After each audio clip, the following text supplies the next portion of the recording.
All right, let's dive in. We're tackling one of those huge, maybe the huge question. What actually is reality? It's fundamental, isn't it? How did everything, the whole cosmos get started? And what's our role in it all? Exactly. And people have been wrestling with this forever, right? Like across every culture, you see myths, philosophies, Yeah, all trying to get a handle on existence. for sure. Millennia of thought. And it's fascinating how these questions keep popping up, sometimes in really unexpected modern ways. Which brings us right to simulation theory. This idea that's everywhere lately, the possibility that everything we experience, our entire reality, is just, well, an incredibly advanced artificial construct. Yeah, and what really jumped out from the materials you sent over was how this super modern techie idea, Yeah. it seems to almost echo concepts from way back, particularly in Hindu cosmology. Right. That's what we want to explore. We look at the parallels, sure, but also the big differences between simulation theory and certain aspects of Hindu thought, especially ideas about creation, cycles, illusion, divine roles.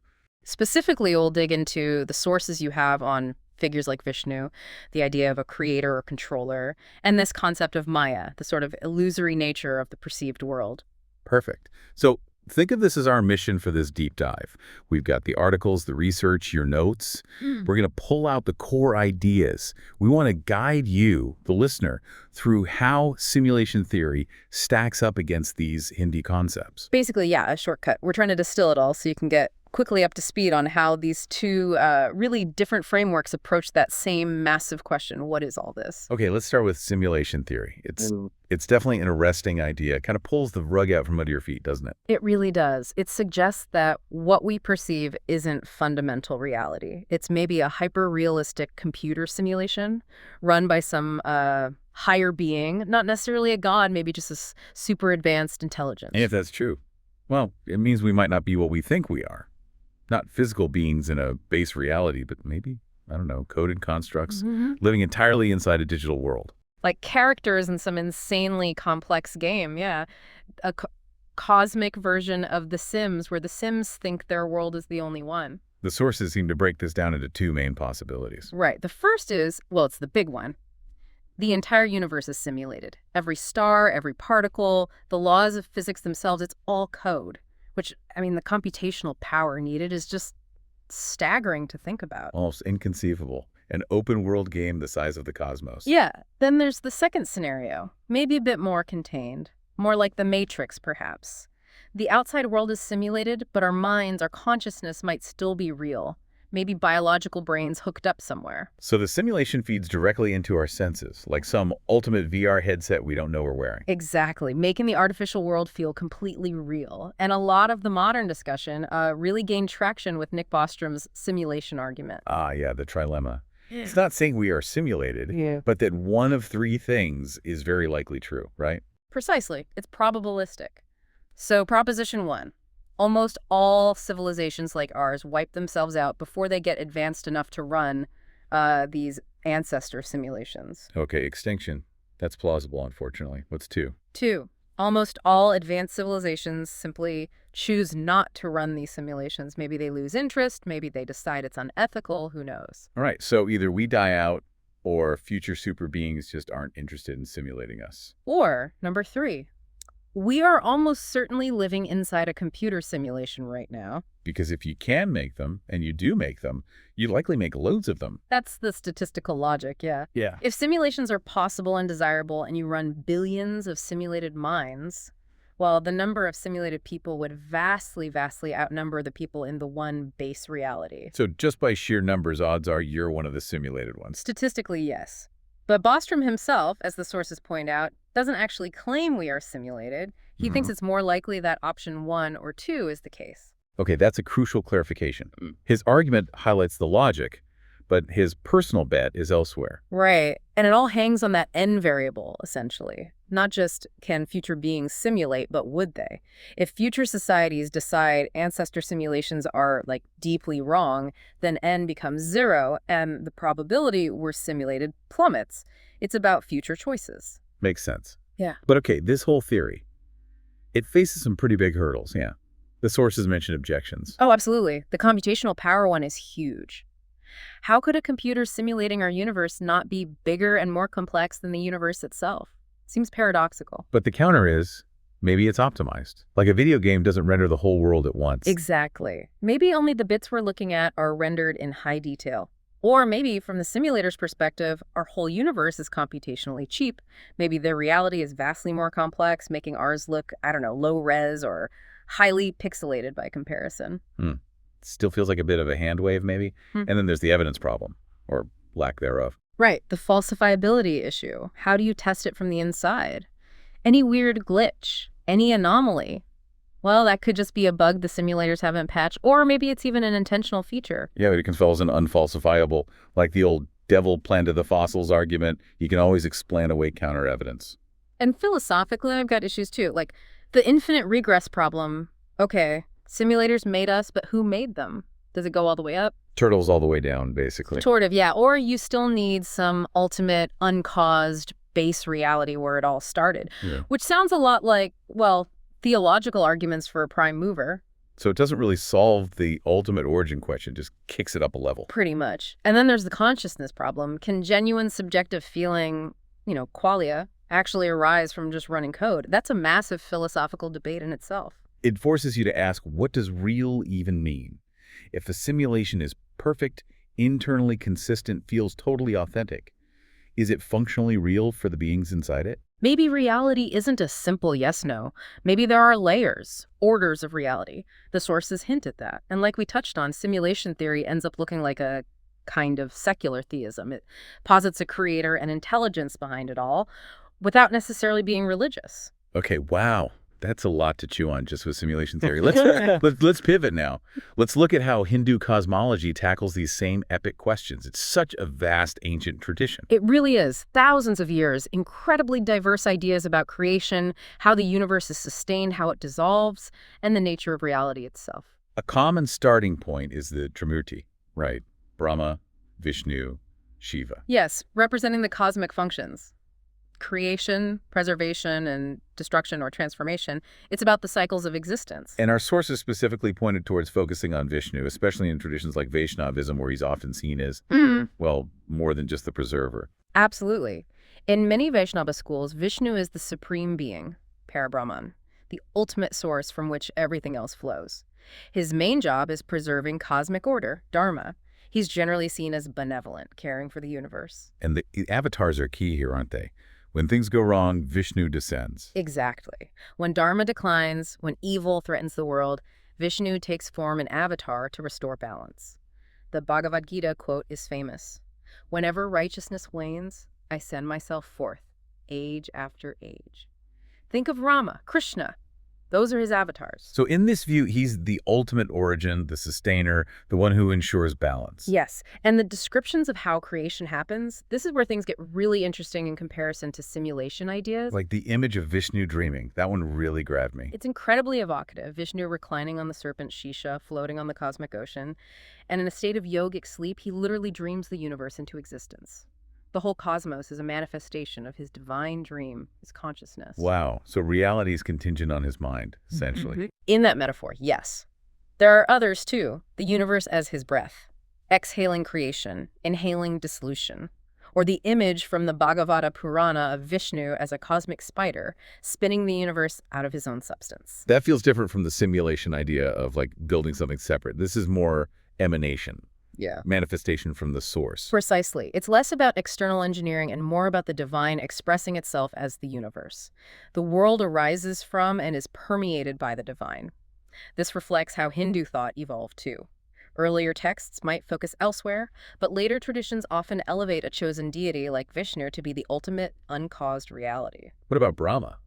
He's traditionally the creator, isn't he? He is, within the Trimurti framework, often linked to knowledge, the Vedas, said to emerge from the Hiranyagarbha, the golden cosmic egg. But you mentioned his role often becomes secondary. In many later traditions, especially Vishnu-centric ones, yes. He's sometimes seen as more of a demiurge, an agent carrying out the creation within the larger divine plan or dream. In those stories where Vishnu dreams, Brahma is often born from a lotus growing from Vishnu's navel.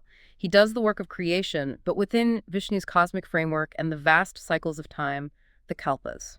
Okay, so Vishnu dreams, Brahma builds within the dream. This sounds like it connects to Maya. Directly. Maya is a fundamental concept, especially in philosophies like Advaita Vedanta. The word originally meant something like magic power, the god's power to create illusions. But it evolved into something bigger. Yeah, it came to signify this cosmic power or principle that makes the world we perceive, this world of separate objects, names, forms, multiplicity, seem independently and ultimately real when perhaps it isn't. So Maya is like a veil, Right. hiding the true reality. Exactly. It veils Brahman, the ultimate, undifferentiated, infinite, non-dual reality. Maya presents that single absolute as this diverse, finite world. But Maya isn't unreal like a hallucination. It has empirical validity, vyavaharika satta. It functions. It's the reality we operate in daily. It works, but it's not the final truth. Right. It lacks paramarthika satta, ultimate reality. On the individual level, Maya manifests as ajnana or avidya, ignorance. We fail to see our true self, the Atman, which is identical to Brahman. We identify with our ego, our body, our thoughts instead. And getting past Maya is liberation, moksha. Yes, moksha is piercing that veil through jnana, wisdom, realizing Atman is Brahman. The world is seen as unreal ultimately because it's constantly changing, dualistic, unlike the eternal non-dual Brahman. The classic analogy is mistaking a rope for a snake. The rope is empirically there, but you're superimposing snake onto it based on illusion. Precisely. That's atyasa, superimposition. And Maya isn't passive. It's seen as an active, dynamic cosmic power. It generates this structured, pervasive illusion, which, you have to admit, sounds strikingly like an incredibly sophisticated simulation. Yeah, the parallels are hard to ignore there. Overcoming it requires transforming your consciousness, not just fixing a perception error. And connecting back. If Vishnu dreams the universe is contingent on his consciousness. The beings within are dream elements, perceiving the dream as real. The rules are the dream's rules. It's Leela, divine play, and it's a manifestation of Maya. Okay, so let's try to weave these two big ideas, simulation theory and Hindu cosmology, together. Putting them side by side is really illuminating. Both seriously challenge the idea that what we see is what we get, ultimate reality-wise. Definitely. They both point towards a deeper source or principle. Let's start with the architect. Both posit some higher intelligence or entity behind it all. A simulator versus a creator-sustainer like Vishnu. That's a clear parallel. But huge differences in their nature and motivation, right? Simulator, maybe finite AI, motives, unknown research. Fun, Vishnu. Infinite, supreme, motivated by Dharma, compassion, maybe Leela, divine play. Worlds apart in motivation. And the mechanism, too. Simulation suggests engineering, programming, building something separate. Hindu ideas, especially with Vishnu dreaming or spinning the web, suggest emanation, manifestation from the divine, an intrinsic connection. The simulator debugs code. Vishnu restores Dharma. And the reality itself. Digital construct versus a world veiled by Maya. It really does feel like simulation theory could be seen as a kind of modern technological take on the ancient idea of Maya. It's a compelling comparison. The Vishnu dreaming metaphor feels incredibly close to a reality generated by a vast consciousness, much like a simulated world arising from some super intellect. And critically, both seem to agree that for the folks inside, the reality is real enough. A perfect simulation is your world. Maya's world has empirical validity. It's not just fake. Absolutely, but then you hit a massive divergence. What are the inhabitants? Simulation theory. Maybe just code, maybe emergent consciousness. It's debatable. Hindu thought. We are Atman, eternal souls, fundamentally real and part of the divine ultimate reality, Brahman. That's a profound difference. And it leads to totally different paths for, well, escape or liberation. Completely. Simulation exit might mean the program ends, dilution maybe being uploaded to the real world. Hindu moksha is internal transformation, realizing your true divine nature, seeing through Maya via wisdom. It's about realizing you are Brahman, not getting out of the system. The purpose question also diverges wildly. Simulation, ancestor research, cosmic experiment, keeping the simulators from getting bored, could be anything, even amoral. Whereas Hindu perspectives offer purposes like Leela, divine play, or the universe as a sort of moral gymnasium for souls to work through karma, evolve, and ultimately attain moksha, there's a strong sense of cosmic justice and spiritual direction. Right. Simulation theory feels potentially cold, utilitarian. The Hindu view has a clear spiritual goal. Even how they interpret weird events differs. A glitch in the matrix, maybe a bug, or the simulator intervening. A strange event in the Hindu worldview. Could be a miracle, divine intervention, or karma playing out. Different sources, different meanings, tech flaw versus divine agency. Yeah, that idea of keeping the simulators interested feels kind of bleak compared to the Hindu ideal of acting according to Dharma, seeking harmony. It certainly does. So, looking back, the resonances are there. Higher power, perceived reality isn't ultimate, maybe cycles, questions of purpose. But the distinctions are maybe even more significant. The creator's nature, tech versus divine. Our nature, code versus soul. The ethical framework, absent versus central. The mechanism, programming versus divine power illusion. The path to truth, external fix versus internal realization. And both face that fundamental epistemological challenge. If you're inside the system, how can you know for sure? Bostrom suggests we likely wouldn't know if simulated.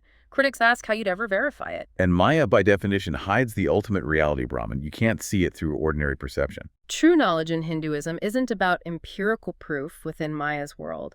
It's about a shift in consciousness, jnana, that transcends it. So both rely on things like inference, probability, or maybe revelation and intuition, not direct proof from inside. Certainty is slippery. It highlights that difference between seeking scientific falsifiability, which simulation theory struggles with, and the kind of explanatory coherence that philosophical or religious systems aim for. They operate on different principles of knowing. Exactly. Your preference might depend on whether you prioritize empirical testability or a framework's internal consistency and power to make sense of existence, even if it rests partly on faith or intuition. So comparing them isn't about declaring a winner or saying they're the same thing. Not at all. The value is seeing how this deep human need to understand reality, consciousness, our place, how it manifests in such different ways across time and culture. They're like grand metaphors, using the language of their time. Simulation theory uses computation. Hindu cosmology uses divine narratives, dreams, cycles. And both tap into that fundamental need for a coherent story, a way to place our little lives in a much bigger picture. Maybe their biggest value is just making us think, provoking that sense of awe. It makes you think of Arthur C. Clarke, right? Any sufficiently advanced technology is indistinguishable from magic. Absolutely. Simulators creating universes, they'd seem like gods. Their power, like the magic power, the Maya of ancient texts. It's a point of convergence acknowledging this immense power and mystery at the heart of it all. So yeah, exploring these two views, one super modern hypothesis, one ancient spiritual framework, it really shows how we use such different tools, different languages, to ask the very same profound questions about existence. And it highlights how certain big ideas, ultimate power, created realities, cosmic artistry, just keep resurfacing in human thought again and again. It definitely leaves you thinking. I mean, if what we perceive isn't the final layer of reality, whether that's due to code or cosmic illusion, how does that change things? Does it change how you think about your choices, your responsibility, the meaning you find day to day? What stands out to you?